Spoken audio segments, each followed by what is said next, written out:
안녕하십니까. 부처님 오신 날입니다.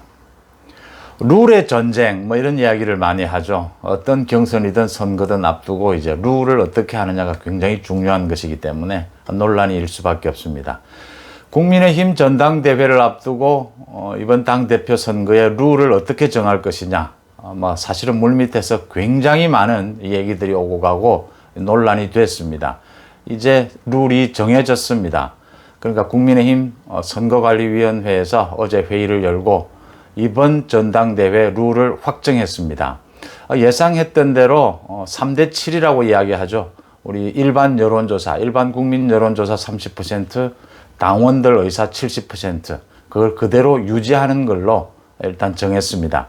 대신 예비 경선 컷오프를 하기로 했죠. 이번에는 지금 출마를 하겠다는 사람도 지금 10명이니까 10명을 지금 넘었을 것으로 보입니다. 그러니까 컷오프가 필요하다라고 해서 컷오프 예비 경선 룰은 50대 50, 일반 국민 여론조사 50%, 당원 50% 이렇게 정했습니다. 지금 여러 가지 안들이 나왔습니다. 당원들의 뜻을 더 많이 해야 한다부터 시작해서 일반 국민 여론 100%로 해야 된다까지 지금 다양한 의견들이 나왔는데, 본 경선은 기존의 경선 룰을 그대로 하기로 하고 예비 경선에서 50대 50으로 해서 예비 경선에서 5명을 선출해서 본 경선을 하기로 이렇게 정했습니다. 이렇게 해서 오는 27일, 26일과 27일 여론조사를 해서 27일 오후에 최종 5명, 본 경선에 갈 5명을 뽑겠다. 이렇게 확정을 지었습니다. 이렇게 되면 어떻게 될까? 지금 10명이 넘게 출마할 것으로 보이는 이 전당대회 후보들이 일단 당장 어떤 합종연횡을 할 것으로 보인다. 국민의힘의 사선 의원인 권영세 의원이 불출마 선언을 했죠. 출마를 의견을 갖고 있다가 불출마를 하듯이 이렇게 불출마를 선언하는 후보도 나올 것이고, 이제 당대표 선거가 아닌 최고위원에 도전하는 선거, 하향 조정이죠. 하는 선거도 나올 것이다. 후보도 나올 것이다.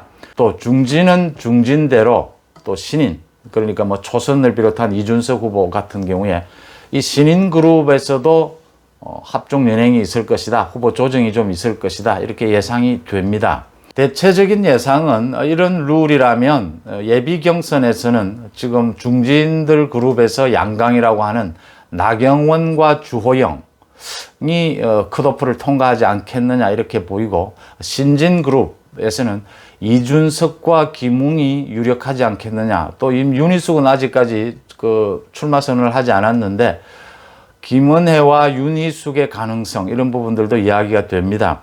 일단 나경원, 주호영, 그 다음 이준석, 김웅, 여기에다가 부산에서 출마한 조경태 어떤가 이런 정도의 예상이 나오고 있습니다.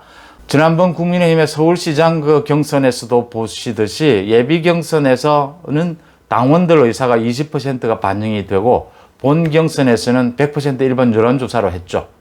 예비 경선에서는 나경원이 1등을 했는데 본 경선에 와서는 오세훈으로 뒤집어지는 결과가 나왔습니다.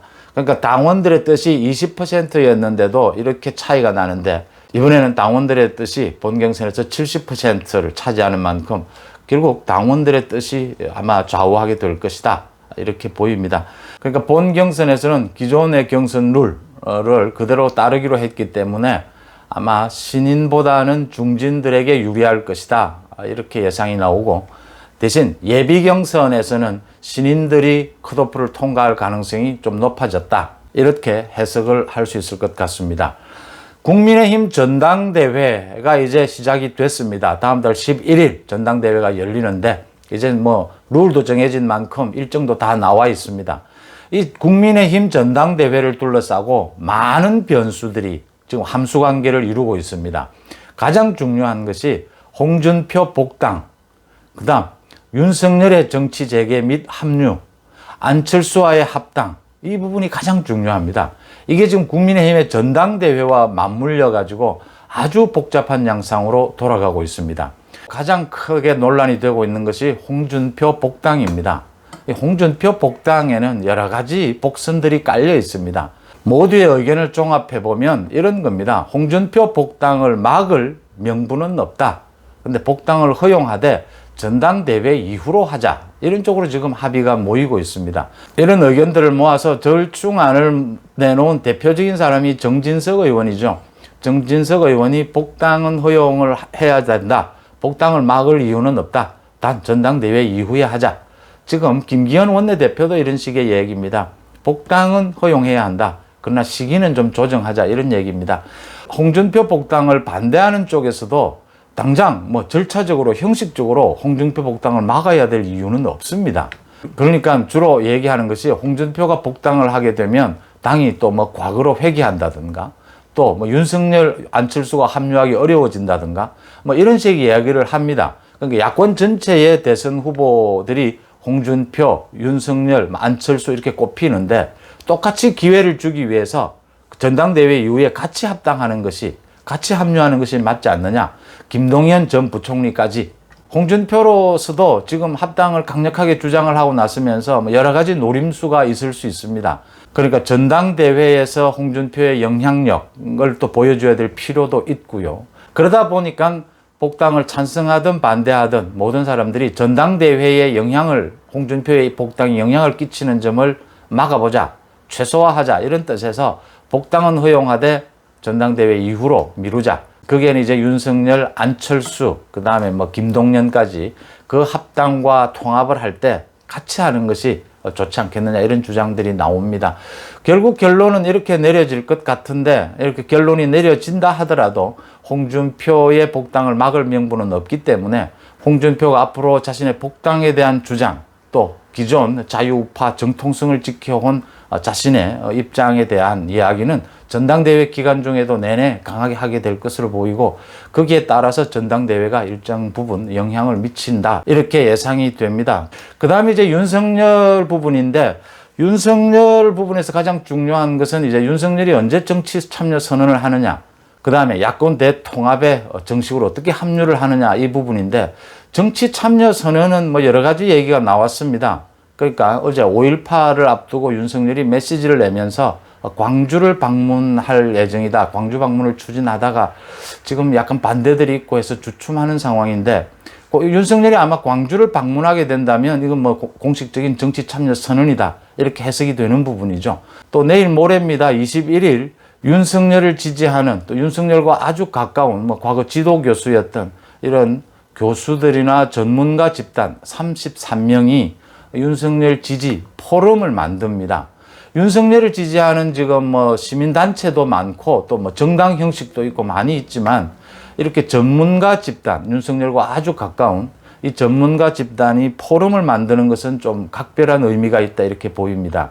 그 이름을 공정과 상식이라고 했는데 21일 포럼을 열고 그 윤석열에 대해서 대통령의 가능성과 한계를 주제로 세미나를 엽니다. 윤석열이 국민의힘과 손을 잡거나 좀 야권 통합에 참여하는 시기는 언제냐, 이제 이걸 놓고 이제 얘기가 나올 수밖에 없는 겁니다. 전당대회 뒤인 6월 말이나 7월 초에 모두가 같이 함께하는 국민의힘까지 그게 통합의 형식이든 연대의 형식이든 이게 지금 가장 좋지 않겠느냐 이런 얘기들이 나오고 있습니다. 이런 대목에서 이제 홍준표 복당도 또 여러 가지 얘기가 나오는 겁니다. 지금 홍준표가 복당을 하게 되면 만약에 7월에 윤석열이나 안철수가 합류하지 않게 되면 국민의힘 후보 경선에서는 홍준표가 유력하지 않습니까? 그럼 국민의힘 후보로 홍준표를 비롯한 뭐 누군가가 된다면 막판 후보 단일화는 더 어려워질 수도 있다. 이런 점들이 이제 얘기가 되면서 홍준표 복당 논란이 일고 있는 셈입니다. 이 대목에서 홍준표 복당을 막아야 될 이유는 지금 현재로서 없습니다. 그러니까 홍준표 복당을 이래서 안 된다라고 하는 사람은 없습니다. 모두가 홍준표 복당을 하면 이런 후유증이 예상된다. 이런 식의 정치적 공격입니다. 정치적 공격은 그도 말씀을 드리지만 홍준표가 복당되고 난 이후에 홍준표와 같이 정치적 논쟁을 같은 당 안에서 해도 아무런 문제가 없다. 이런 생각들입니다. 그 다음에 안철수와 윤석열, 또 김동연까지 물론 전당대회 기간 전에 합류할 수도 있고 전당대회 이후에 합류할 수도 있습니다. 지금으로서는 윤석열이 정치적 행보를 한다 하더라도 준비 기간을 거친 다음에 전당대회 이후 뭐 안철수 합당, 윤석열 합류 뭐 이런 식이 현실적일 수밖에 없습니다. 그러나 전당대회 기간 중에도 현재로서는 안철수는 계속 정치적 메시지를 내고 있지 않습니까? 이런 전당대회 기간 중에도 다들 이제 정치적 메시지를 활발하게 낼 때가 됐다. 지금 정권 교체를 하기 위해서는 뭐 정말 강성보수라고 이야기를 하죠. 그 강성보수에서부터 문재인 정권을 비판하는, 문재인 정권의 등을 돌린 소위 진보라고 하는 뭐 진보까지를 모두를 다 아울러야 하는 것입니다. 이 모두를 다 아우르는 게 통합의 형식이든 연대의 형식이든 모두를 아우른다는 점에서 지금 뭐 홍준표 복당이 전당대회 전에 있는 것이 좋으냐, 후에 있는 것이 좋으냐, 모두 같이 하는 것이 좋으냐, 홍준표만 먼저 복당으로 허용하는 것이 좋으냐, 이런 논란으로 쓸데없는 논쟁을 할 이유는 없다. 합리적으로 판단해서 정권 교체에 도움이 된다면 홍준표 복당을 막을 이유가 없다면 홍준표 복당을 허용하고, 허용한 상태에서 또 전당대회 이후에 제1차 야권 대통합의 시기에 여기에 야권 대통합이 성공을 해야 합니다. 12월 2차 야권 대통합, 야권 후보 단일화는 너무나 위험합니다. 내부적으로나 외부적으로나. 현직 대통령이 휘두를 수 있는, 대선판을 짤 수 있는 그 힘은 여전히 무시할 수가 없습니다. 그렇기 때문에 6월 말 7월 초에 있을 대통합은 대통합대로 또 추진해 가는 것이 맞다. 이런 얘기들이 설득력을 얻고 있습니다. 고맙습니다.